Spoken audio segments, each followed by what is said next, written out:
महाराष्ट्राला मी सांगू इच्छितो, अरे गणवेश कुठे आहेत? गणवेश कुठे आहेत? अरे शाळेत गणवेश कुठे आहेत? गणवेश कुठे पायऱ्यांवर येऊन अशा पद्धतीने या सरकारच्या नावानं आक्रोश करण्याची आम्हा महाविकास आघाडीच्या सदस्यांना वेळ काय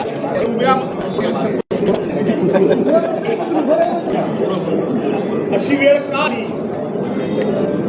हा कामकाजाचा दुसरा आठवडा आम्ही एकही दिवस कामकाजाचा वाया जाऊ दिला नाही, एकही मिनिट वाया जाऊ दिला नाही.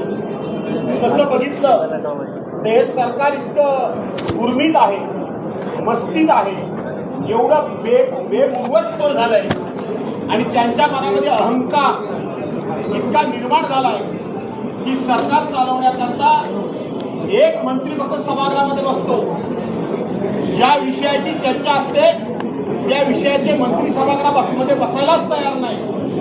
सातत्यानं आम्ही तो हा मुद्दा उपस्थित करतो, परंतु जे कोणी चेअरवर बसलेले असतात अगदी अध्यक्षांसह सगळे ते एक कॅबिनेट मंत्री असला तरी चालेल.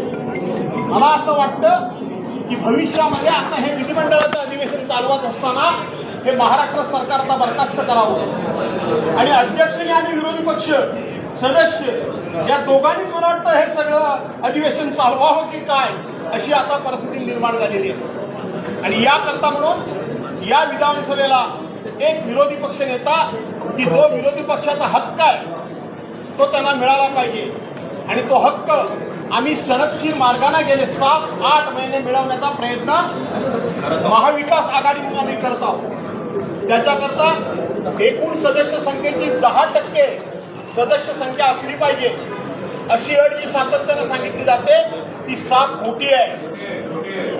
20 दिन खाली ज्या वेळेला आम्ही आमच्या पक्षाचं रजिस्ट्रेशन करण्याकरता आलो त्यावेळेला तुम्ही बातमी अशा दाखवल्यात मित्रांनो की उद्धव साहेबांना भीती वाटते की त्यांचे आमदार पुन्हा फुटतील की काय, म्हणून त्यांनी आज इथे या ठिकाणी येऊन अशा पद्धतीनं रजिस्ट्रेशन केलं. पण सगळ्याच पक्षांना हे रजिस्ट्रेशन करावं लागतं, हे केवळ उद्धव बाळासाहेब ठाकरेंच्या पक्षाला रजिस्ट्रेशन करावं लागत नाही.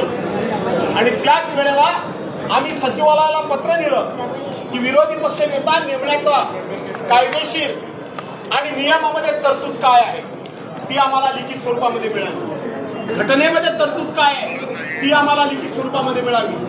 विधिमंडळाचे सचिव आम्हाला मागच्या सगळा घटनाक्रम सांगायला लागले, विरोधी पक्ष नेता कसा कसा निवडला गेला त्याची पत्र हे आम्हाला ते दाखवायला लागले. आम्ही त्याला सांगितलं हे आम्हाला सगळं माहित आहे, परंतु आम्हाला कायदेशीर तरतूद काय ती सांगितली पाहिजे. आज तुमच्या समोर हे सगळं चित्र समोर आलंय आणि आम्हाला विधिमंडळ सचिवांकडून म्हणजेच अध्यक्षांकडून, कारण कुठलंही कामकाज ऍड्रेस करत असताना हे सचिवांच्या नावानेच करावं लागतं.